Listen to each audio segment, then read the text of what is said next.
pensando en algunas cosas que suceden en la iglesia cristiana en este tiempo. Y escúchame bien, voy a meterme con un contexto histórico que a los que no les gusta la historia puede ser que al principio les parezca un poco monótono y aburrido, pero quiero que me presten mucha atención porque voy a tratar de primeramente ir a la historia al siglo II hasta el siglo XVI y voy a tratar de hacer un recuento de algo que nos va a mostrar un indicador o por qué razón la iglesia cristiana evangélica y los cristianos el día de hoy son más cristianos de banca que de servicio. Y usted va a darse cuenta de algo que sin darnos cuenta, aunque hemos nacido de nuevo, parece que todavía estamos viviendo con la misma naturaleza antigua. Permítame ir a la historia. ¿Cuántos quieren hacer? Así que prepárese porque volver al pasado está por comenzar. Así que vamos a volver al pasado. Esta es la historia del pasado. Y vamos a irnos al siglo II después de Cristo. Entre el siglo II después de Cristo y el siglo XVI, me gusta porque aquí está mi amiga que es filósofa, le gusta la historia y me vas a ayudar. ¿Oíste? Si me escacho me ayudas. Mi licenciada en filosofía, qué bueno. Así que entre el siglo II y el siglo XVI, el lugar de los laicos dentro del ámbito religioso o dentro de la iglesia era un lugar limitado. Le llamamos laicos a todos aquellos que asisten a la iglesia y que se sientan en las bancas de la iglesia. Esos son los laicos. Los laicos son los que, en una manera eclesiológica de hablarlo, podríamos decir que son los que están ahí sentados en la silla, y los clérigos son los sacerdotes y los que ministran desde el altar. Entre ese año 2, entre ese año 2 y el año 16, entre el siglo 2 y el siglo 16 después de Cristo, ese lugar que los laicos tenían dentro de la iglesia era bastante limitado.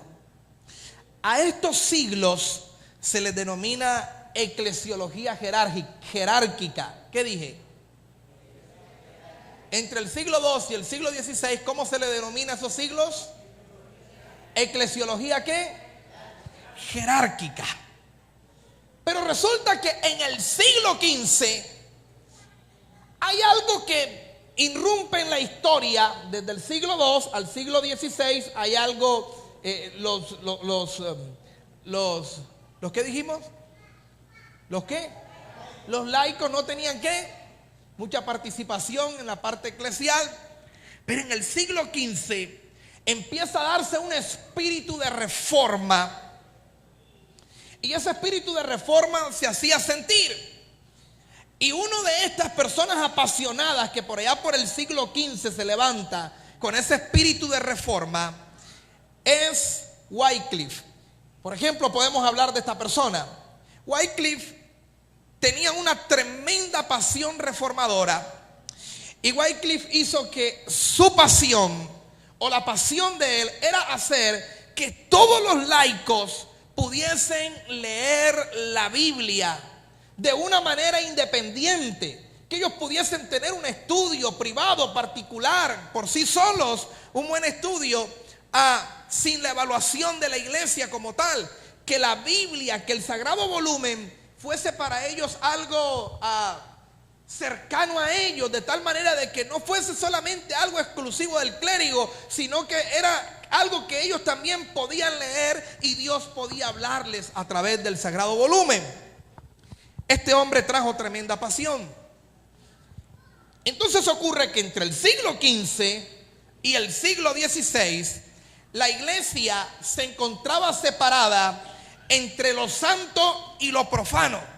¿Qué dije? Parece que nada más vino Álvaro. El siglo XV y el siglo XVI, la iglesia se encontraba ¿qué? Separada entre lo que, entre lo santo y lo profano. Y por supuesto que los laicos no representaban lo primero. Los laicos para la iglesia no eran los santos, sino los profanos. Oye, qué cosa tan tremenda. Mira el pensamiento. Yo quiero que usted entre en este pensamiento y vas a ver de dónde traemos herencias que no hemos podido desprendernos de ellas, aunque decimos que hemos llegado a la luz admirable de Cristo Jesús. Jesús dijo: conoceréis la verdad y la verdad os hará libre. Pero mire que esta situación todavía sigue existiendo el día de hoy. Pero hablar de reforma y no hablar de Martín Lutero sería anular gran parte de la historia reformista. Así que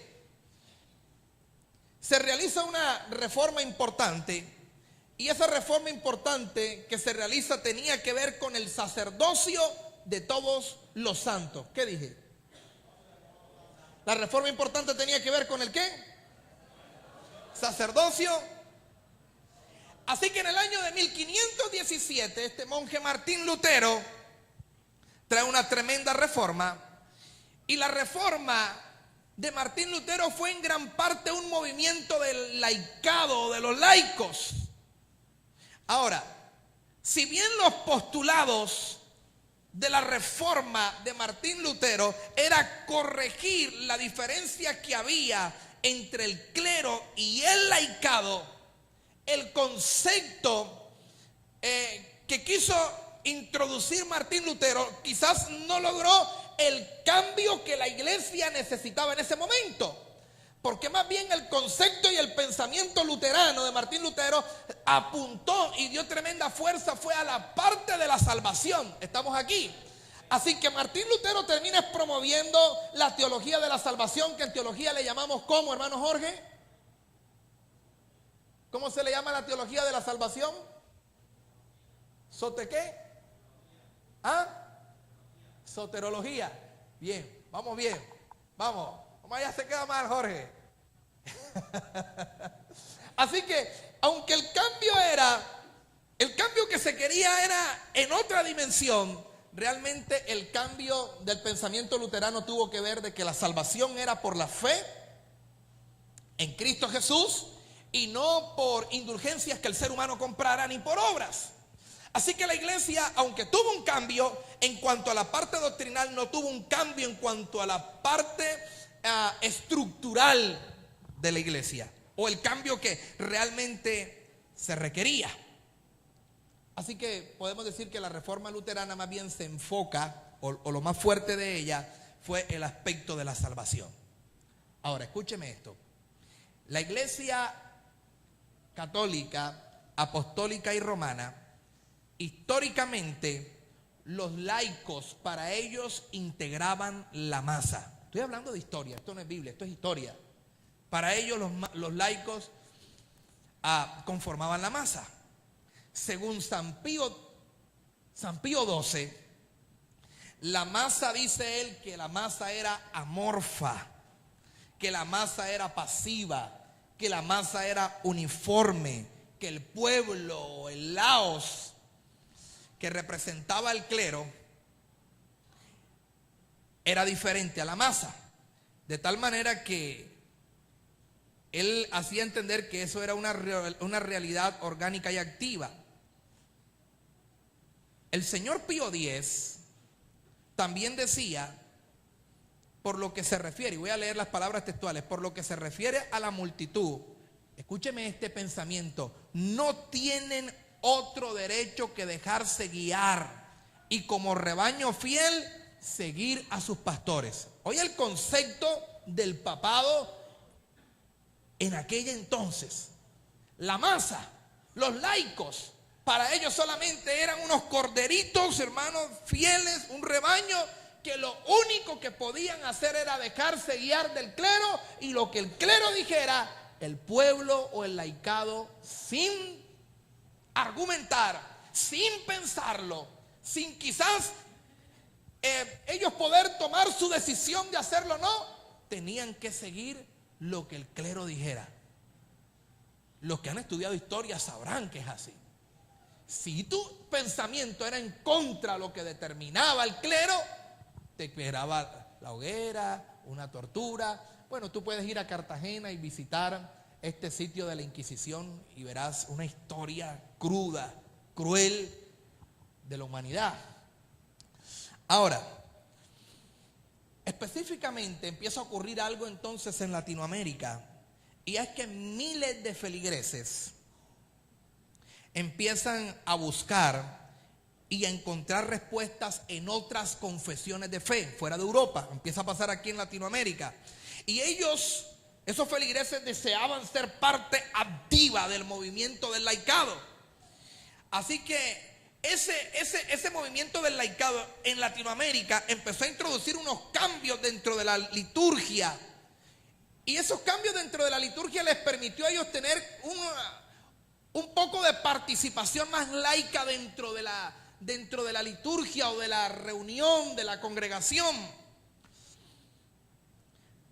Pero aunque tuvieron algo de participación, es triste porque sigue siendo todavía una participación bastante superficial el día de hoy.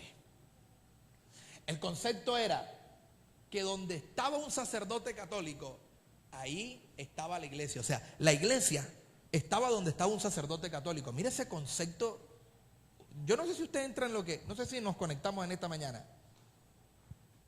O sea, bastaba que un miembro del clero estuviera en un lugar y ahí estaba la iglesia. Y no el pensamiento de que la iglesia somos el cuerpo de Cristo, todos nosotros estamos aquí. O sea, quien representaba a la iglesia era el clero, no el laico. Eso es un error, escrituralmente. Y ese era el concepto que ellos le vendían a la gente. Pero en Sudamérica se empiezan a quizás hacer unos cambios, y aunque la participación sigue siendo superficial, cuando nosotros decimos que la iglesia católica pensaba de esta manera, no estamos diciendo los feligreses de la iglesia católica, sino que estamos hablando del clero, de la gente que dirige, que gobierna, que administra, que es la que tiene el pensamiento. Ahora, este aspecto, hermano, es muy importante en Sudamérica, donde la masa de convertidos, en su mayoría, escúcheme esto, proviene de la religión católica. La mayoría de gente que es cristiana, evangélica, hoy en día provienen de la religión católica o traen una herencia católica porque sus abuelos, bisabuelos, etcétera, fueron católicos. Hasta este punto, ¿me hago entender? Mira de dónde viene esa herencia religiosa que muchos traemos. Así que muchos de los que hoy conforman la iglesia cristiana traen en su mente un modelo católico. Por lo tanto, yo creo que lo importante entonces, el día de hoy, a la gente que compone nuestra iglesia, es ayudarle a desarrollar la mente de Cristo el día de hoy. Que lo que habla San Pablo en el capítulo 12 de Romanos puedan ser transformados y renovados en el poder de su mente. O sea, renovar su mentalidad, renovar su manera de pensar, que su manera de pensar no la mueva la tradición, su manera de pensar la mueve de que Cristo vive en ellos. ¿Estamos aquí? Entonces, una forma diferente de expresar el concepto del rol que debemos de asumir como miembros del cuerpo de Cristo es que tenemos que traer cambios en el pensamiento, en la actitud y en la conducta que tenemos ahora como hijos de Dios dentro del cuerpo de Cristo. Ahora, les he hablado un poquito de lo que estaba pasando dentro de la iglesia católica y que de allí traemos una herencia mental, una costumbre. Y por eso me pongo a pensar, porque muchos cristianos el día de hoy son cristianos de banca. Porque el único que podía hacer algo dentro de la liturgia de la iglesia es el sacerdote católico. Pero no se creía, no se hablaba del sacerdocio de todos los santos. Aquí el sacerdote no es el pastor. La escritura dice que todos fuimos llamados a un reino de sacerdotes. Estamos aquí. Pero como la gente salió del catolicismo, lo que hizo fue que sacó su banca de allá y la trajo y la acomodó aquí. O sea, perdóneme si hoy hago un atentado a su manera de pensar. Permítame ser un pensador que habla en voz En voz alta, sí, permítanme. Sencillamente yo quiero buscar la razón por qué los hermanos no participan a veces. La gente no participa en el cuerpo de Cristo. Si ese no es el pensamiento cristológico, ni es el pensamiento bíblico. Estamos aquí. Dios llamó un pueblo para que fuera un reino de sacerdotes. Estamos aquí. Ahora mire, hablé un poco del pensamiento católico, pero dése cuenta que el mismo pensamiento evangélico también le ha hecho daño a la iglesia por mucho tiempo. No podemos echarle la culpa. No, tenemos que, es como buscar aquí la balanza. Mire, en el ámbito evangélico, hermano, nosotros podemos citar a un autor que ha impactado profundamente el modelo del líder evangélico durante la historia. Y tendríamos que hablar de Richard Baxter. Richard Baxter, en el año de 1656, publicó un libro que se llamaba El Pastor Reformado. Ese es el título de su libro. Y ese libro se constituyó quizás en un referente para el ministro evangélico durante varios siglos. Podemos decir que el pensamiento, la idea central, su postulado era que el pastor debía de cumplir todas las tareas ministeriales dentro de la iglesia. ¿Usted está aquí? Y en una casa, y quizás en un caso muy especial, pero muy especial, un laico podía reemplazarlo, pero sin mayor trascendencia en una labor ministerial que no pudiese estar el pastor. ¿Usted está escuchando eso? El modelo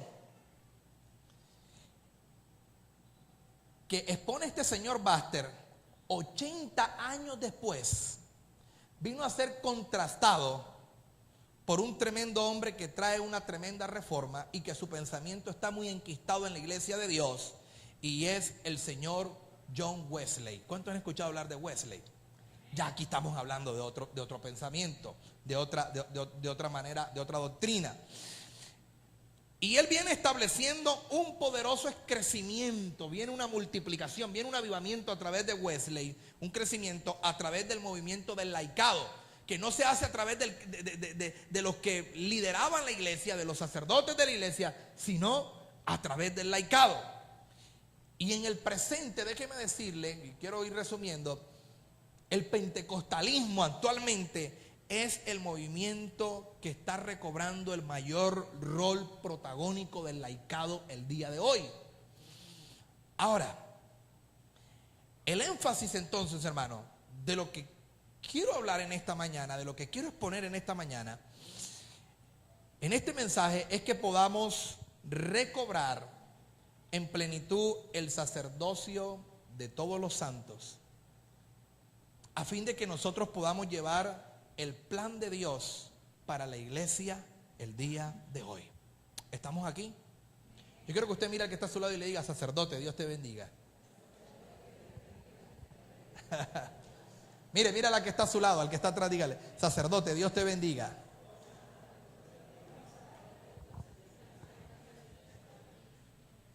Muy bien. Permítame a ver si a través de este texto bíblico quizás puedo hacer una buena exposición y me puedo hacer entender en algo que dice Jesús. Estamos en el Evangelio según San Juan, en el capítulo 15. Vaya conmigo. Evangelio según San Juan, capítulo 15.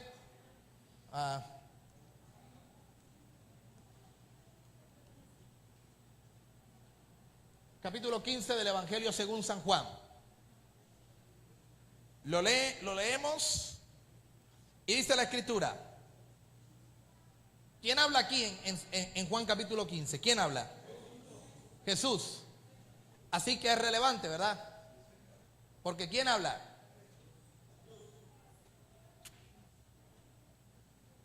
Lectura del Santo Evangelio, nos ponemos en pie. Eso me gusta de la Iglesia Católica. Que la gente cuando le hablan del Evangelio se pone de pie. Por lo menos, no sé si lo hacen porque lo entienden o lo hacen por tradición, pero por lo menos respetan esa situación. El cristiano, como vive por gracia, tiene derecho a hacer lo que quiera. Qué tremenda mentira. Evangelio según San Juan, capítulo 15, palabras de Jesús, que no no habla de parte de Dios, no habla como profeta, sino que es Dios hablando, porque es Jesús, el dueño de la salvación. Dice de la siguiente manera: yo soy la vid verdadera. ¿Quién dice eso? Y dice, y mi Padre es... En la versión Dios habla hoy dice, y mi Padre es el que siembra. Me gusta esa versión de Dios. El que cultiva. Gracias, hermano. Y mi Padre es el que cultiva. Entonces dice, yo soy la vid verdadera y mi Padre es el que cultiva. La Reina Valera dice, mi Padre es el labrador. Y todo pámpano que en mí no lleva fruto, dice, lo quitará. Y todo aquel que lleva fruto, ¿qué? Dile que está a tu lado, te limpiarán para que lleve más fruto. ¿Para qué te limpian? ¿Para qué se limpia el gajo de uva? Para que lleve más fruto. Muy bien. Vosotros, dice Jesús, estáis limpios. ¿Por qué? Por la palabra. Dígale al que está a su lado, la palabra limpia. Quien no lee la palabra vino sin bañarse hoy a la iglesia.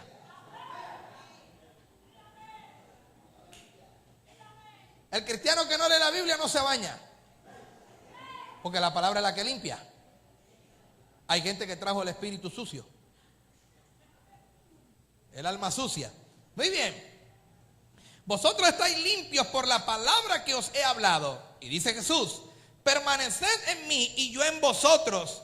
Como el pámpano no puede llevar fruto por sí mismo si no permanece en la vid, así tampoco vosotros, si no permanecéis ¿en dónde? En mí, en Jesús. Yo soy la vid, dice Jesús, vosotros los pámpanos. Y el que permanece en mí y yo en él, ¿qué? ¿Lleva qué? No. Mucho, diga conmigo, mucho fruto. No es fruto, es mucho fruto.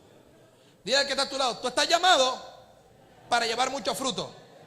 Así que no me vengas a mostrar frutos raquíticos, porque Dios dice que tú estás llamado para llevar mucho fruto. Muy bien, ¿por dónde quedamos? Porque separado de mí, nada que. El que en mí no permanece será ¿qué? Como el pámpano y ¿qué? Y se secará. Y lo recogen y lo echan ¿a dónde? En el fuego y arde. Verso 7. Si permanecéis en mí y mis palabras permanecen en vosotros, pedid todo lo que queréis y os será. ¿Cuántos quieren que su oración sea respondida? Ahí está la clave para una oración que desata una respuesta de parte de Dios. Versículo 7. El versículo 7 dice que no todo el que ora se le responde. El versículo 7 dice que no por el hecho de usted arrodillarse y orar ya su oración fue respondida, sino que me da una cláusula para que mi oración sea respondida de parte de Dios. Dile al que está a tu lado, dile, ay. Muy bien. Si permanecéis en mí, ahí dice, y mis palabras permanecen en vosotros, todo lo que pidieres, ¿qué? Muy bien, voy al 8. En esto es que, en que llevéis y seáis así mismos, como el Padre me ha amado, así también yo os he amado. Permaneced entonces en mi amor. Si guardáis mis mandamientos, permanecéis en mi amor, así como yo he guardado los mandamientos de mi Padre y permanezco en su amor. Estas cosas os he hablado para que mi gozo esté en vosotros y vuestro gozo sea cumplido. Dios añada bendición a su palabra. Pueden tomar su silla y les bendigo por haberse puesto en pie, por haber tomado esa reverencia a la palabra.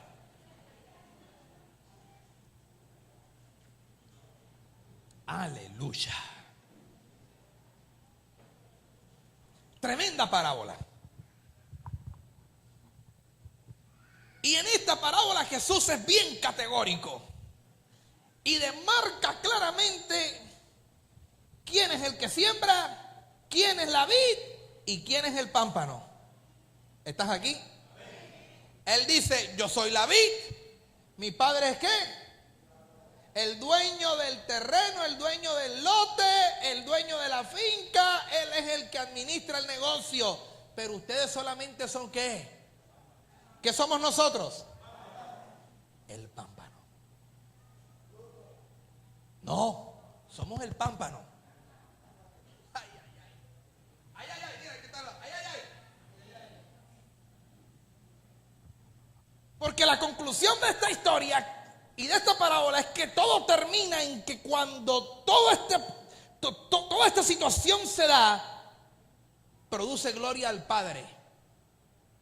La gloria al Padre no la produce decir, Padre, te glorifico. La gloria al Padre se produce cuando se aplica lo que dice aquí. Muy bien, vámonos al primero. El ejemplo del fruto, y quiero hablar de la descentralización. Ahora, voy a tratar de atar la historia del siglo II al XVI y la centralización. Voy a tratar de atarla a esta parábola y vamos a ver un poco acerca de la descentralización. El ejemplo del fruto, ¿sí se logra ver? ¿No se logra ver? ¿Sí? Hermano, orémosle a Dios para que nos dé un videobeam que ya sirva.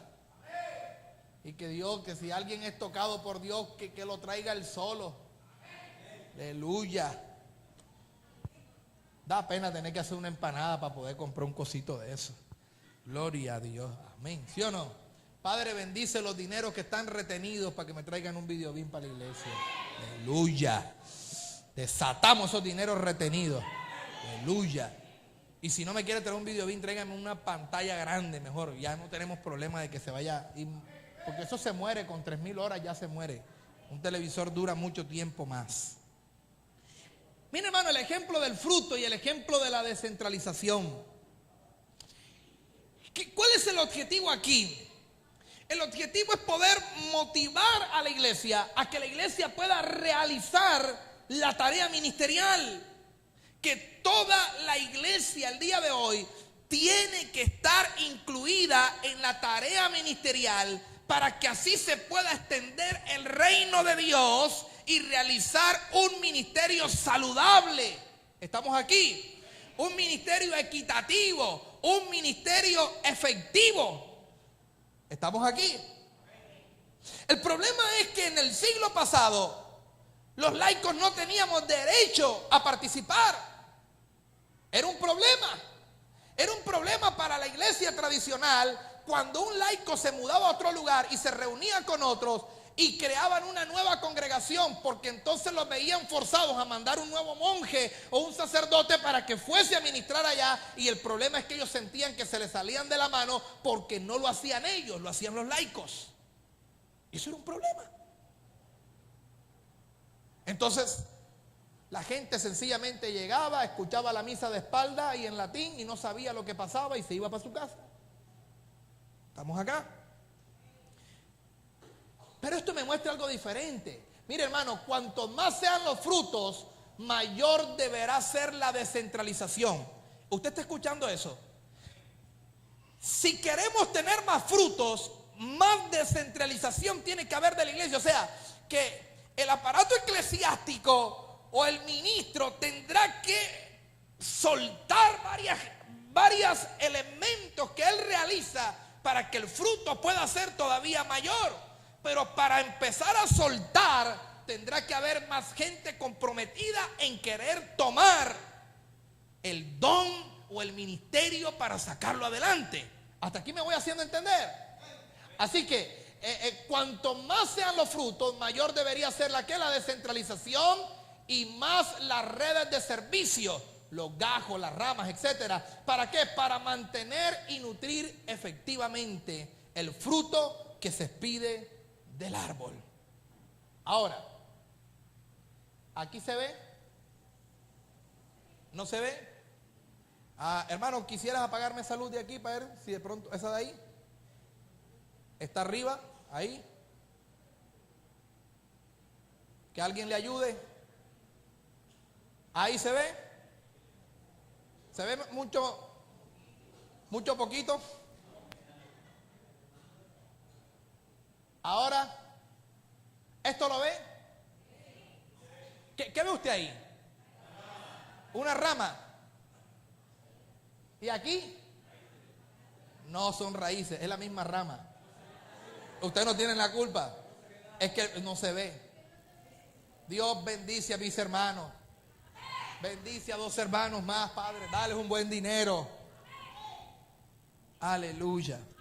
Ahora, hablemos, hermano, del ejemplo del fruto versus el pámpano. Mire algo. Cuanto más frutos tiene un pámpano, cuanto más frutos hay, más incógnito es el pámpano. ¿Quiénes somos nosotros? ¿Quiénes somos nosotros? El pámpano. ¿Usted sabe qué es esto que le estoy mostrando aquí? No son las ramas, es el pámpano. Déjeme regresar. ¿Usted ve esto que está aquí? ¿Un racimo de qué? ¿Sabe cuál es el pámpano? Mire. ¿La ve? ¿Ve las ramitas? Que sostiene las uvas. ¿Qué somos nosotros? Así que entiéndalo, usted no es el fruto, usted es el pámpano. Hoy vamos a bajar un poco gente del palo de mango. Sí, hoy se van a bajar un poco el palo de mango. Están equivocados. Estábamos equivocados. Así que usted ve esto. Ve. ¿Eso que somos nosotros? El pámpano que sostiene las uvas. Ahora, vamos otra vez acá. ¿Ve el pámpano? Aquí está el pámpano, pero ya está sin ¿qué? Sin las uvas. Este es el ministerio en red cuando la iglesia pone a trabajar sus dones y sus ministerios. Usted ve que del pámpano brotan muchas ramitas más que lo que hacen es sostener muchos frutos más. Estamos aquí. Cuando el ministerio es centralizado, ¿sí lo ve? Y ve que estas ramitas que están aquí están separadas de esta rama central. ¿Sí lo nota? O bueno, mire esta rama y esta ramita separada. Esto sería un ministerio centralizado. Cuando el ministerio es centralizado, lleva poco fruto. O sea que entre más ramitas, más redes, más frutos hay. Estamos aquí. Entonces, cuando un racimo de uvas está más cargado de frutos, más incógnito es el ¿qué?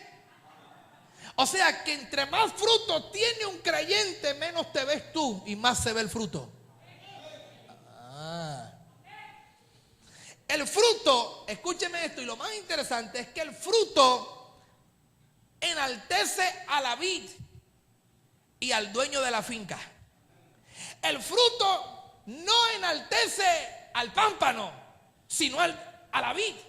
Porque cuando usted ve una planta de uva cargada de uva, usted dice, qué planta tan sana y saludable. Y usted enaltece la planta. ¿Y quién termina enaltecido? El que la cultiva, el dueño de la finca, el dueño del lote, el dueño de la mediagua, el dueño del terreno. Estamos aquí. Dice, caramba, qué viñedo tan lindo usted tiene, don fulano. Qué caramba, mire usted cómo ha cultivado, cómo ha cosechado eso. ¿Quién se lleva la gloria? El dueño. Entienda algo, hermano. Aquí la gloria no se la lleva el pámpano. Jesús dijo, yo soy la vid y mi padre es el dueño del chuzo. Y ustedes lo único que son es un pámpano que sostiene el fruto. Es que está a tu lado y le ay. Yo me pregunto, ¿los discípulos entenderían lo que Jesús estaba diciendo? De más que sí. Así que el fruto enaltece ¿a quién? A la vid y enaltece al dueño de la finca. La exhibición, hermano, debe ser del fruto y no del pámpano. Porque entre más se exhibe el pámpano, menos uvas tiene. Mientras más forrado está el pámpano en uvas, menos se ve el pámpano. Así que entre más nos vejamos nosotros, eso habla del fruto que yo tengo.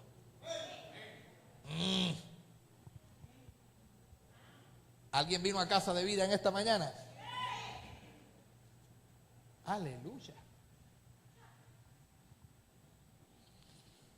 Así que la exhibición debe de ser del fruto y no del qué. Si se ve el pámpano, el árbol está raquítico. Ahora, ¿cuál es el objetivo de esto, hermano? El objetivo es glorificar a Dios. Mire, el líder, los líderes en la iglesia, los líderes de GCF, los líderes de redes, líderes de ministerio, los hermanos dentro de la iglesia, el pastor, debe de procurar que Dios sea glorificado en todas las acciones que tenemos y que hacemos. Amén. No se trata de mí, no se trata de cuánto puedo verme yo, se trata de cuánta gloria recibe el Padre con el ministerio y el servicio que realizo para Él.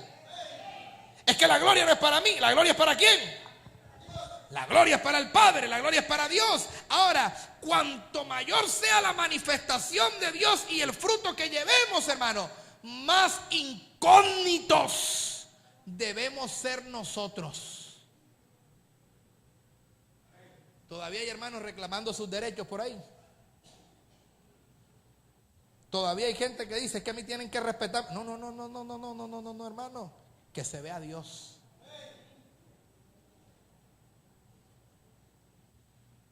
Aleluya. Ahora, buscar que Dios sea glorificado en todo lo que hacemos. Ahora, si el pámpano, hermano, es muy expuesto y manifiesto, significa que los frutos no son ¿qué? Abundantes. Mire, vea, ¿qué se ve aquí? El pámpano. ¿Hay fruto? Entre más yo me vea, no hay fruto. Ahora, perdón. ¿Qué se ve aquí? Entre más fruto, menos se ve el pámpano. Mira al que está a tu lado, que Dios se lleve la gloria. ¿Cuántos están conmigo en esta mañana? Bien. Vamos al tercer punto. Y no se preocupe que nada más voy a hablar de 5 cositas allí. No se vaya a dormir. Amén. Tercero, el ejemplo del fruto que habla Jesús y el proceso de la limpieza. ¿Sí? Mire el ministerio. Bueno, regresemos un poquito. Mire lo que sería un ministerio centralizado. Mire una ramita, lo único que puede traer. ¿Sí se da cuenta? Una ramita. Mire aquí las redes ministeriales. Serían muchas ramas trayendo fruto. ¿Qué quiere decir eso? Que una de las mentiras y de los engaños que el diablo le ha tenido a la iglesia por mucho tiempo es que el líder o el sacerdote es el que debe de hacer todo dentro de la iglesia y le ha quitado a la iglesia su poder de crecimiento y de avance en el mundo. ¿Sabe por qué la iglesia no avanza más? Porque faltan más redes, faltan más personas que vengan a cargar uvas. ¿Estamos aquí? Dile que está a tu lado que se vea tu fruto.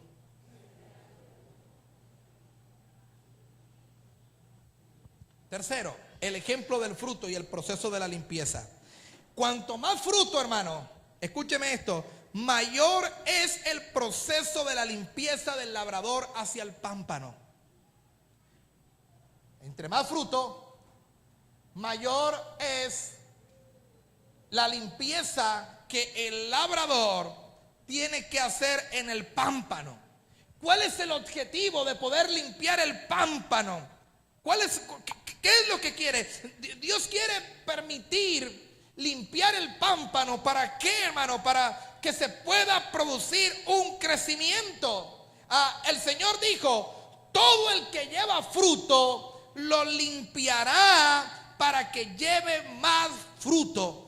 Y esto significa, hermano, que si nosotros el día de hoy queremos llevar más fruto, que el que tenemos en el presente, Dios nos va a introducir en unos procesos de limpieza, en unos procesos de prueba, para que el pámpano pueda ser cargado con el fruto que da el Espíritu de Dios en la vida del creyente. Entonces entiende, entre más fruto dé, más limpieza viene, porque Él no quiere que lleves fruto, sino que lleves más fruto.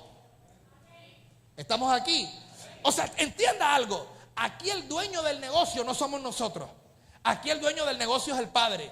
Y Él tiene un estándar para su cosecha. Él tiene un estándar para su viñedo. Y Él sabe el tamaño, la calidad y la cantidad de producido que quiere sacar en esta cosecha. Aleluya.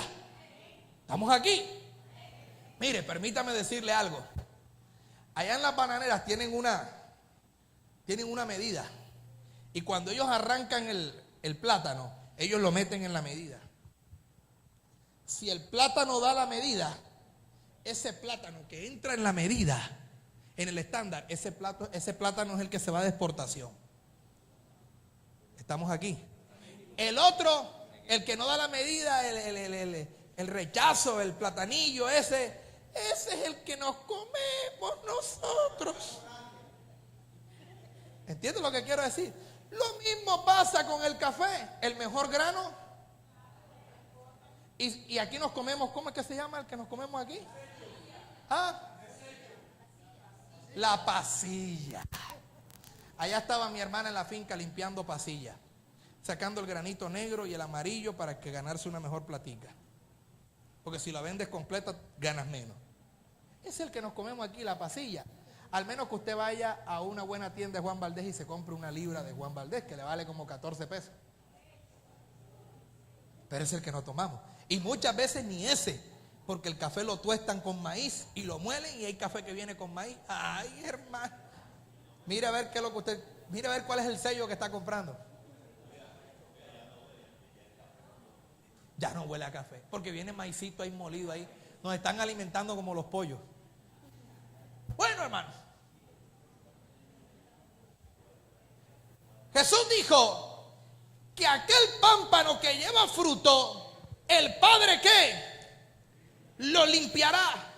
Y lo va a limpiar ¿para qué? Para que lleve. Porque el estándar y la medida del fruto que Él quiere que llevemos, la tiene Él y no nosotros. Ahora entienda, no se trata de dar fruto, se trata de dar el estándar del fruto y la medida que el Padre quiere que llevemos. Así que no todo fruto que traemos es el que el Padre necesita, porque el Padre lo limpia. Y hay pequeñas uvillas allí pegadas al pámpano que no van a permitir que el fruto que el Padre quiere se desarrolle, y el dueño de la finca tiene que venir a arrancarla para que el resto de frutos se desarrolle. No se duerman, hombre.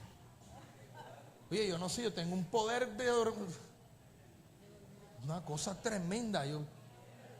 Si yo estuviera haciendo una función aquí de esa de que hacen en ¿cómo es que es? De dormir la gente, ¿cómo se llama eso? ¿Ah? De gnosis, algo así, la gente se durmiera aquí. Oye, qué cosa. Ay, estás cansado, no has podido dormir en estos días. Ves a la iglesia al pastor Samuel y el domingo duermes como un bebé.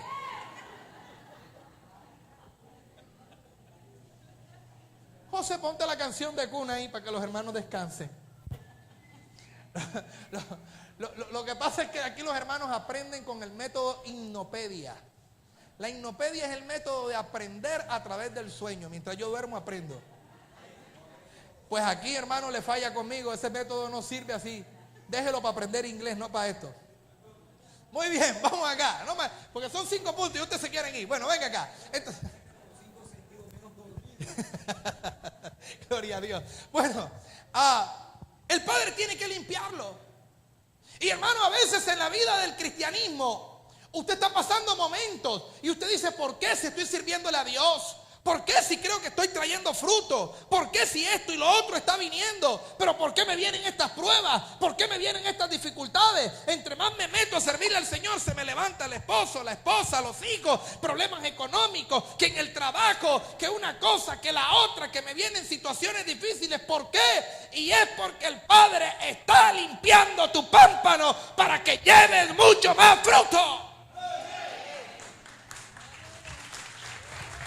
Cuando hablamos de Job, el hombre más rico del oriente, en la serie que estamos tocando los miércoles, entendemos que las pruebas vienen de Dios y no de Satanás. Estamos aquí. Dios te prueba para sacar lo mejor que hay en ti y en mí. Estamos aquí.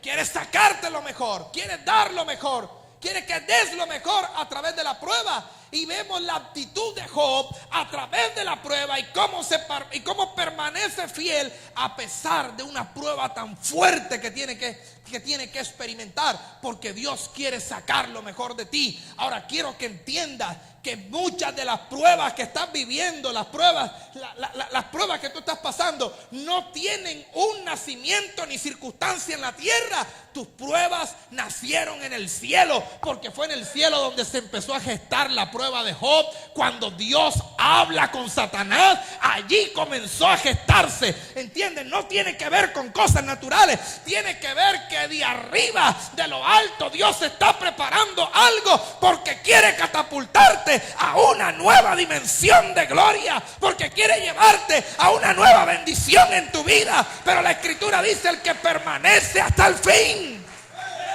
no desmayes, no tires la toalla. Estás pasando momentos difíciles y quizás dices: estoy caminando en el Señor, hago esto, hago lo otro, pero me viene esto. Es porque Dios quiere catapultarte a una bendición que tú no has ni siquiera imaginado, ni has soñado, ni has subido a corazón de hombre. ¿Sabes algo? Como quieras, así estés dando fruto, Dios tendrá que limpiar tu pámpano. Diga conmigo, dile: Dios, limpia mi pámpano. Porque si lo limpia, va a traer más fruto. No todo fruto es el fruto que Dios quiere. Dios quiere el fruto que Él quiere, no el que yo quiero. Estamos aquí.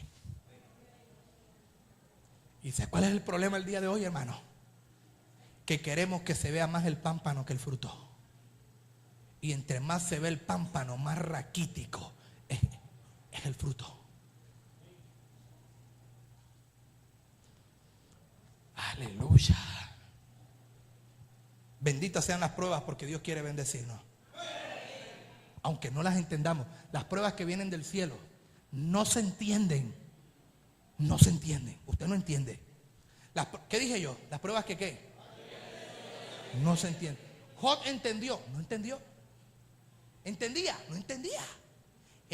Dios se atreve a dar testimonio de Job. Dios no da testimonio de cualquiera parecido, y de Job da testimonio.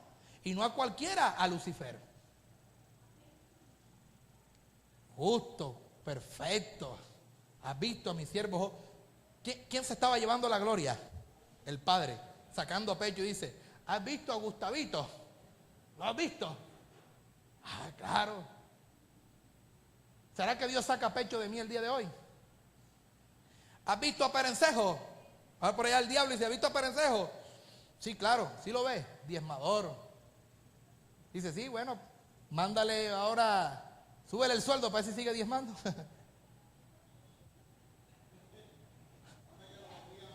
Sí.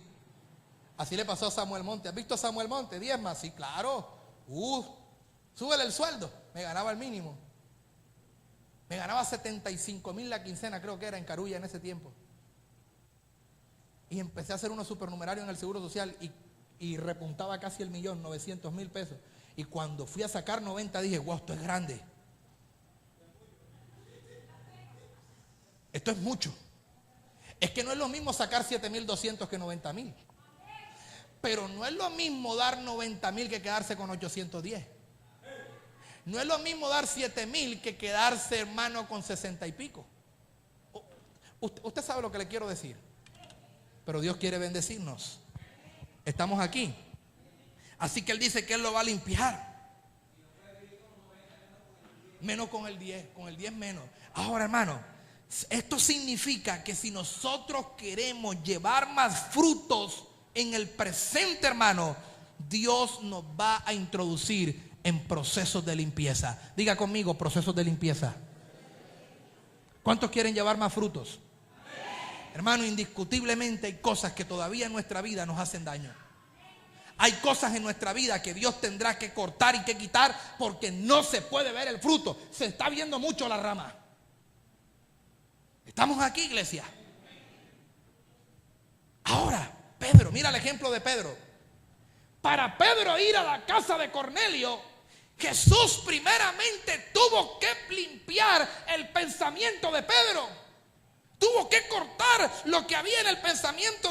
Debió ser limpiado ¿en qué? En los conceptos, en las estructuras judaizantes que habían en la mentalidad de Pedro. Porque no era posible que un judío pisara la casa de un gentil y menos la casa de este centurión romano.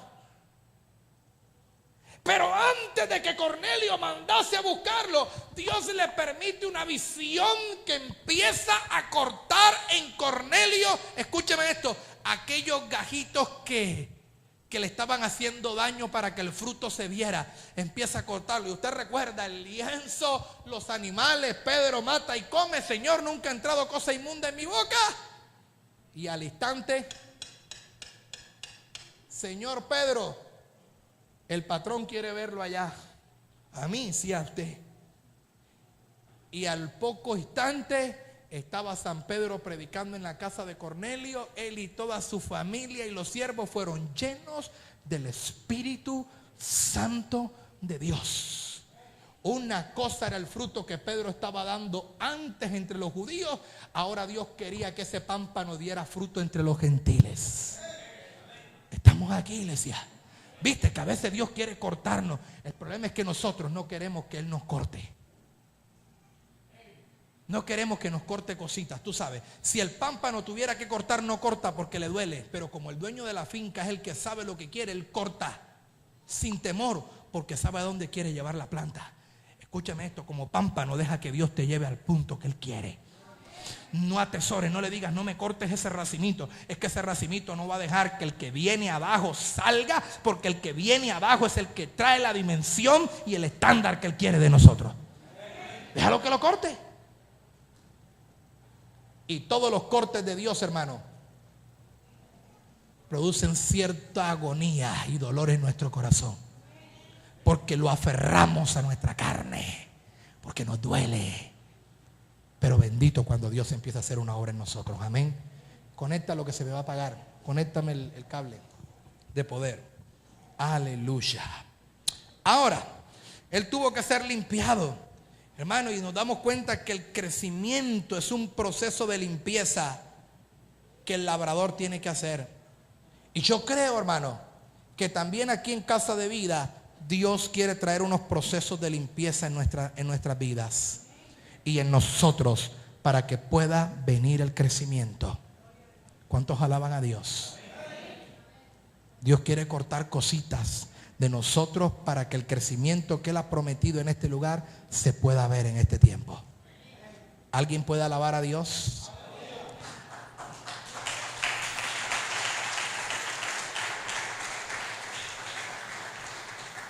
Así que cuanto mayor es el fruto, mayor es el proceso de limpieza que el labrador hace hacia el pámpano. O sea que entre la iglesia, cuando la iglesia empiece a fructificar aún más será el proceso de limpieza que Dios va a hacer en nosotros. Porque más quiere crecimiento Dios en nosotros. Más multiplicación quiere. Cuarto punto, y me queda uno. Cuarto punto, el ejemplo del fruto y su necesidad de fortaleza. El ejemplo del fruto. Una producción. Bien, era una imagen que tenía para el tercer punto. Y es el proceso de la poda, donde este vástago que usted ve aquí, que es la P, que son se le llama pitones, y la C, que son los cargadores. Ahora, ¿qué es lo que se quiere con la poda en el racimo? Número uno, regular la producción, formar la vid de una manera que facilite su manejo, regular la calidad de la fruta, seleccionar las yemas que son más fértiles y regular el desarrollo vegetativo. De igual manera, esos principios bióticos que producen vida en el cuerpo de Cristo, Dios quiere aplicarlo en nosotros también. Amén. Muy bien, el ejemplo del fruto y su necesidad de fortaleza. Mire, cuanto más frutos, hermano, más consistente y fuerte debe ser el pámpano. ¿Qué dije? Entre más usted y yo estemos... Claro, porque entre más usted y yo traigamos frutos, más fuerte tenemos que estar nosotros. Porque si el pámpano es débil, el fruto lo tumba. Hay gente que el fruto lo ha tumbado. A veces decimos coloquialmente, no aguantó los aplausos porque el hombre hasta ahí llegó. Entre más fruto haya, más fuerte tiene que ser el pámpano. O más fuerte tenemos que ser. ¿Cuál es el objetivo de Dios en esto, hermano? El objetivo de Dios es que Él quiere fortalecernos en el Señor para que nosotros podamos ser portadores de la vida de Dios en nosotros. Ahora, el llevar más frutos, hermano, requiere, diga conmigo, mayor fortaleza espiritual. El llevar más frutos requiere mayor fortaleza espiritual. El llevar más frutos requiere mayor dedicación, requiere carácter, requiere solidez y requiere la revelación de Dios cada día en nuestra vida. Para poder soportar el fruto que Dios quiere en nosotros, nuestro vástago, nuestro pámpano tiene que estar fuerte. Y para que sea fortalecido, tenemos que tener mayor fortaleza espiritual. Y esa fortaleza espiritual, usted la desarrolla implementando prácticas espirituales en tu vida, como es el ayuno, la oración, la intimidad, la lectura de la Biblia, el buscar de Dios. Eso hace que se desarrolle tu fortaleza espiritual. Ayer estábamos en el ayuno, el hermano Rodito y yo. Y yo dije, ¿y dónde están los que te persiguen? No había más nadie. Hoy en día la iglesia no ayuna. Y hay doctrinas diabólicas que dicen que el ayuno no es para los cristianos de hoy, que eso era para antes. Eso es mentira, que ya no hay que ayunar. Tremendos ponentes esos, hermanos. Y usted lo ve por televisión, por TV Cable a diario. Son los predicadores del día de hoy que mantienen infectando a la iglesia con sus doctrinas de demonios. Aquí. ¿Qué fortalece mi práctica espiritual? ¿Qué va a fortalecer mi vida espiritual? Ayunar, orar, leer la palabra, devocional con Dios, tiempo de intimidad con Dios. Esas prácticas, asistir al culto, fortalece mi vida espiritual. ¿Estamos aquí? Además de eso, tengo que tener dedicación. Para que ese vástago pueda ser fuerte, hay que tener dedicación a lo que Dios me ha dado. Y la falta de dedicación al ministerio que estoy desarrollando, a los dones que Dios me ha dado, hace que mi vástago sea débil. ¿Estamos aquí? Dedicación a lo que Dios te ha dado. Amén. Carácter. Porque el carácter, hermano, el carácter es la base de la casa del líder. El liderazgo se sostiene en el carácter. Muchas veces somos quebrantados en nuestro carácter. Y cuando nuestro carácter se debilita, terminamos accediendo a las obras de la carne y pecando. Lo que me va a sostener en la cúspide será las bases que yo tenga. Y esas bases son el carácter. Usted hace una casa y la casa tiene unos cimientos. Y esos cimientos determinan cuántos pisos usted puede echarle a su casa. Estamos aquí. Como líder, la calidad de tu cimiento, de tu carácter, determinará la altura de tu liderazgo. Ay, aleluya. ¿Quién dice aleluya en esta mañana? ¿Cuántos alaban a Dios en esta mañana? Eso lo puedes tuitear, no hay problema. Así que eso va a determinar la altura de tu liderazgo. Amén, iglesia. Solidez en tener una buena relación con el Señor. Y el quinto y último punto. ¿Usted se da cuenta? ¿Usted logra ver este gajo de uva? ¿Cuántos ven el pámpano ahí? El pámpano no se ve. ¿Usted ve el pámpano? ¿Qué se ve ahí? ¿Y qué somos nosotros?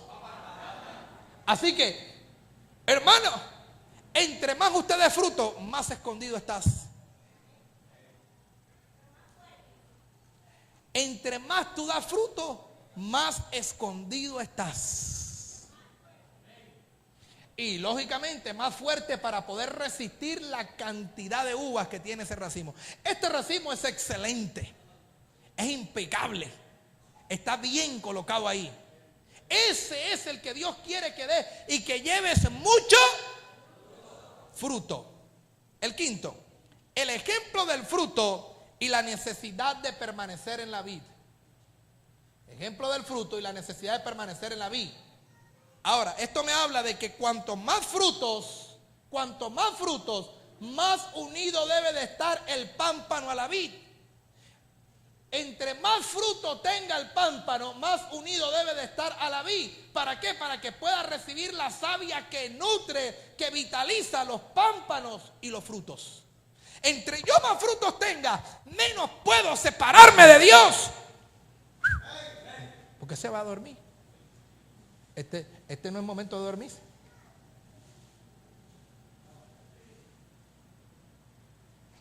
¿Qué cosa? Necesito que los mujeres estén caminando por ahí por los pasillos y de vez en cuando rocen a alguien. Ay, hermano, disculpe, pero ya sé que se disculpa porque se despertó. Entre más fruto haya en mi vida, menos puedo olvidarme de que tengo que estar aferrado a Cristo Jesús.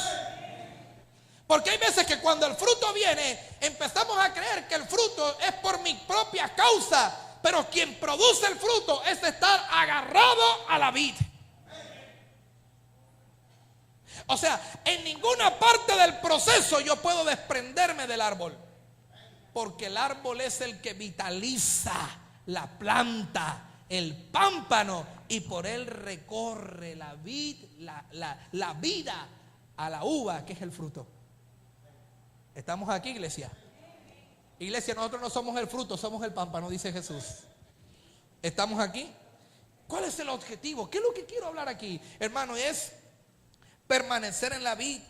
El Señor indica que una de las principales funciones que tienen los líderes es que los líderes estén con Él. El líder tiene que pasar tiempo con Dios. No me digas que el GCF no te está yendo bien y no quieras que te vaya bien si no estás pasando tiempo con Dios. Si no estás sacando tiempo de intimidad con Dios. Si no estás clamándole a Dios por las visitas de esta semana. Si no estás orándole a Dios por el fruto. Si no estás pegado de la planta. No pueden haber GCF productivos porque necesitamos estar agarrados a la planta que es Cristo Jesús. ¿Estás aquí, iglesia? ¿Quién produce el fruto? San Pablo dice en Gálatas capítulo 5: andad en el Espíritu, no satisfagáis los deseos de la carne. Y allí comienza a hablar del fruto. ¿Estamos aquí? ¿Quién es el que produce el fruto en nosotros? El Espíritu de Dios en nosotros. Ningún cristiano carnal produce fruto. ¿Estamos aquí? La carne no produce fruto, la carne produce obras. El Espíritu produce fruto. ¿Estamos aquí? Ahora, quien desea llevar frutos abundantes, hermanos, y permanentes para Dios, debe de mantenerse unido a la vid. ¿Estamos aquí? Por eso entonces es necesario, hermano, mantenerse en sintonía con la palabra. ¿Qué dije? ¿Es necesario qué? Es necesario mantenerse guiado por el Espíritu Santo. ¿Para qué? Para que podamos recibir de Él y poder nutrir, porque Él es quien nutre y Él es quien cuida el fruto en nosotros. ¿Estamos aquí? Hay que fortalecerse en el Señor para que usted y yo podamos soportar los embates que tiene la vida. Tenemos que estar fortalecidos en Dios. ¿Sabe por qué a veces una prueba nos coge y nos tira y nos deja hasta un mes sin venir a la iglesia? Hasta nos deja sin ganas de seguir sirviendo al Señor, porque no estamos fortalecidos en Dios. Una cosa es cuando le viene un embate de la vida y usted está agarrado, usted puede soportarlo. Otra cosa es cuando te coge descuidado porque te tumba. Estamos aquí, hermano. Ahora, el líder del GCF, hermano, el líder de alabanza, el líder de damas, de caballeros, de jóvenes, debe de pastorear y cuidar el rebaño que Dios le ha encomendado. Pero debe de estar, hermano, fuerte y debe de estar unido a la vid que es Cristo Jesús. Y quiero cerrar con esto. Quiero cerrar aquí. Volvemos a Juan 15. Ahí cierro con ese texto.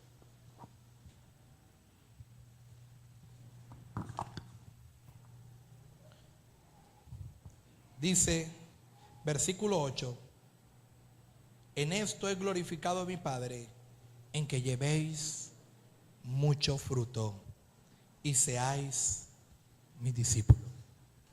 ¿En qué es glorificado el Padre, hermano? En que llevemos ¿qué? Mucho. Pastor, pregúnteme, pastor, o sea que si tengo fruto, el Padre no es glorificado. Pregúnteme así para ver cómo suena. Pastor, dígame. O sea que si tengo fruto, el Padre no es glorificado. Pregúnteme ahí. Papi, tú tienes que preguntarme a mí. Pregúntame, vamos, pregúnteme. 1, 2, 3. Por supuesto que no. Porque el Padre no es glorificado con fruto, sino con mucho fruto. Así que Jesús es categórico. Y no deja nada al pensamiento, no deja nada a mi decisión, no deja nada a lo que yo creo. Jesús lo pone clarito y dice, así que el Padre es glorificado con que llevéis mucho. Algo que me preocupa, hermano, es que pasen los años en Dios y yo siga igual. Porque el Padre me está diciendo, hey, quiero mucho fruto. ¿Usted entiende lo que estoy diciéndole? Déjeme decirle que el mejor inversionista del universo es Dios. Y el día que Él te llamó, Él te vio como el mejor terreno para invertir. Dile que está a tu lado, dile, tú eres tierra de multiplicación. Dile, tú eres tierra de bendición. Tú eres tierra fértil. El Padre no invierte en cualquier tierra. Él sabe en dónde invierte. Y cuando Él llamó a todos los que estamos aquí en este salón, Él sabía que usted podía traer mucho fruto. Por eso es que cuando Él llamó al Señor que le entregó un talento y Él dijo, lo escondí, le dijo, venga, deme eso para acá y echen a ese muérgano de aquí. Parece terrible. Porque uno dice, oye, pero no perdió. Lo que pasa es que en un negocio, en un año, si tú no multiplicas lo que tienes, sino que te mantienes igual, tu negocio perdió, no ganó. ¿Estoy equivocado, hermano Alberto? Amén. Así que si este año mi negocio comenzó en 10 y terminó en 10, mi negocio no ganó. ¿Qué hizo mi negocio? Perdió. Y basándose en la devaluación, él dice, es que ese talento hoy no es lo mismo que hace un año. Así que no me venga aquí con el cuento de un talento. Vea, deme eso para acá y saquen a ese tipo de aquí. Eso no sirve. Oye, esa parábola es fuerte. ¿Sí o no? ¿Y a quién se la dieron? ¿A quién? Al que tenía 10 porque había multiplicado 5. Porque al que tiene más se le dará. Cuando Jesús te vio a ti aquí. Cuando Jesús te vio a ti aquí, Él sabe que tú estás llamado para multiplicarte. Y ahora yo quiero decirte algo. Pastor, no es solamente en lo espiritual. Él quiere multiplicarte en todo tu ser integral. Hermano, no le dé temor enfrentarse a un nuevo empleo. No le dé temor comenzar una nueva empresa. No le dé temor comenzar un nuevo negocio. Dios te vio con la capacidad de multiplicación. No le dé miedo. No le dé miedo ir a hacer un nuevo curso para balanzarse, para arriesgarse a un nuevo trabajo, a una nueva meta. No le dé miedo. Él puso el gen de multiplicación en ti. Él sabe que tú puedes dar mucho fruto. Y yo creo que lo que más le molesta al Creador es haber creado al ser humano con la capacidad de multiplicarse y que el ser humano viva, hermano, pero arrutanado, arruinado, viva con las manos caídas. Si yo puse en ti el gen para multiplicarse, yo declaro que en esta mañana y en esta semana los negocios que se habían cerrado se van a abrir el día de hoy, porque Dios te va a multiplicar. Mira, hermano, no te dé miedo reinvertir en tu negocio. Busca un dinero, reinvierte, porque antes de que termine el año habrás multiplicado lo que Dios ha puesto en tus manos. Créele a Dios. Créele a Dios. No le creas al vecino, no le creas al hombre, no le creas a todas aquellas cosas que salen en las noticias. Deja de creer en el DTF. Aleluya. Es que el DTF dice que estamos cayendo. Es que la tasa está cayendo. Y mantenemos viendo noticieros para andar con miedo. Bota el noticiero y léase la prensa de la Santa Biblia. Y ahí dice que Dios te ha multiplicado.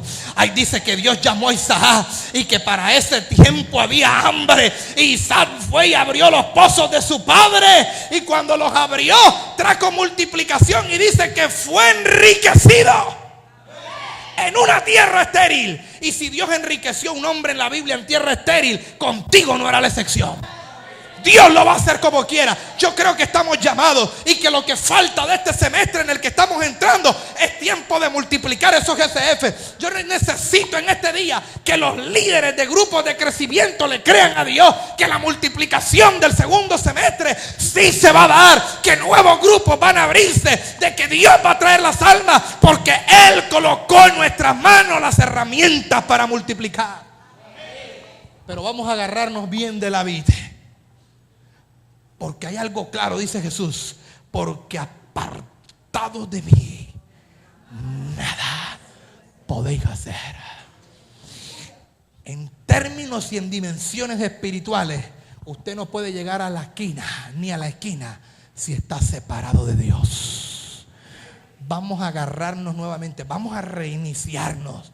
Vamos a comenzar por donde un día iniciamos y vamos a volver donde lo dejamos tirado. Vamos a regresar nuevamente al que produce la vida. Vamos a regresar nuevamente al que produce la bendición y vamos a agarrarnos de Él, porque esta iglesia al terminar el año 2016 tendrá que cantar otra historia diferente a la de los años anteriores. No, tú no estás aquí, yo creí que era para ti. Otra historia tenemos que escribir. Dios nos llamó para ser hacedores de historia. Dios nos llamó para escribir una nueva historia. Soledad tendrá que contar la historia que Dios va a levantar en este lugar. Pero tenemos que salir del pensamiento que nos dejaron nuestros padres. Tenemos que salir del pensamiento del siglo II, del siglo XVI. Tenemos que salir del pensamiento de Pío XII. La escritura no dijo que eran los clérigos. La escritura dice: vosotros seréis para mí un linaje de sacerdotes, nación santa, pueblo adquirido por Dios. ¿Quiénes son? Ustedes y yo. ¿Quiénes son los que van a la tierra de la promesa? Ustedes y yo.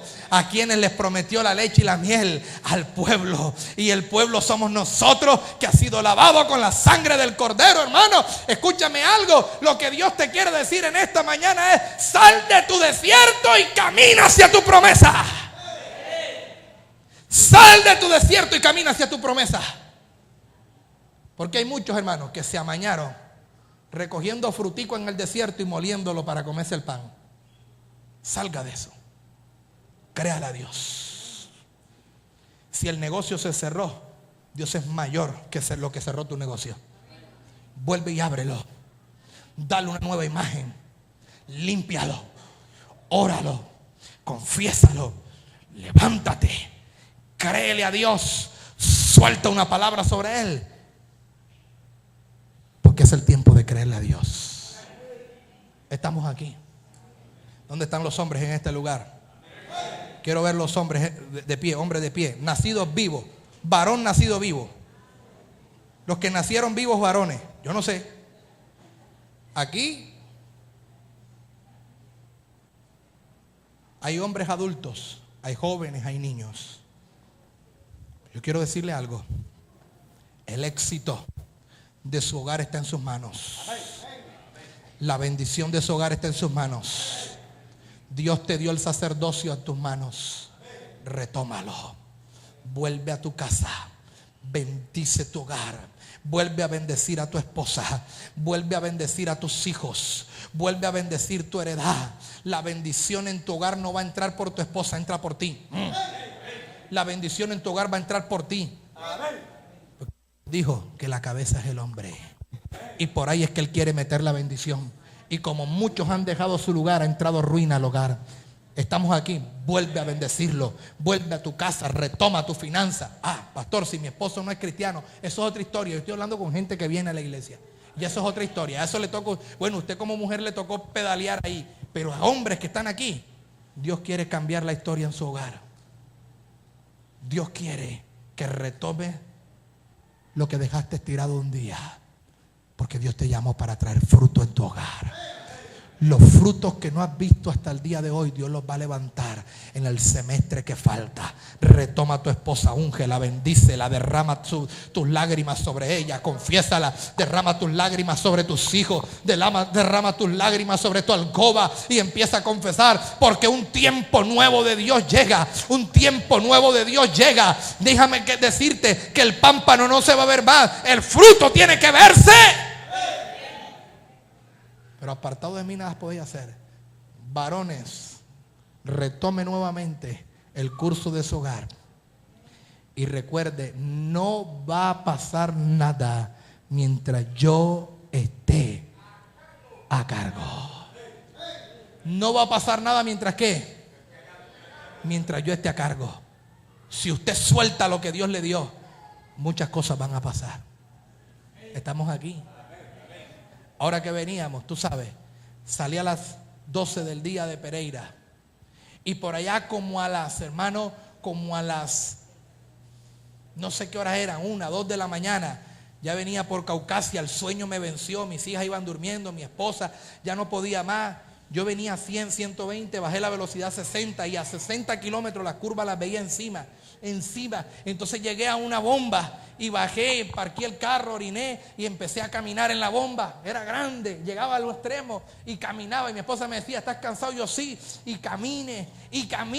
Cuando ya se fue el sueño, me monté en el vehículo y seguimos. ¿Sabes por qué? Porque la responsabilidad de mi familia estaba en mis manos. Si tú tomas el volante de tu casa, si tú tomas el volante de tu hogar, la responsabilidad estará en tus manos. Si tienes que bajarte por un momento y tomar fuerzas y caminar, retoma tu fuerza y toma tu familia en tus manos. Dios te la dio, fue a ti. Eres responsable de ella. Es tiempo de traer fruto. Pero depende de cuánto estés aferrado a Dios. Yo les invito a que se pongan de pie, por favor, antes de levantar los diezmos y ofrendas. Allí ponte de pie. Porque sin duda alguna, Dios va a limpiar tu pámpano. Sin duda alguna hay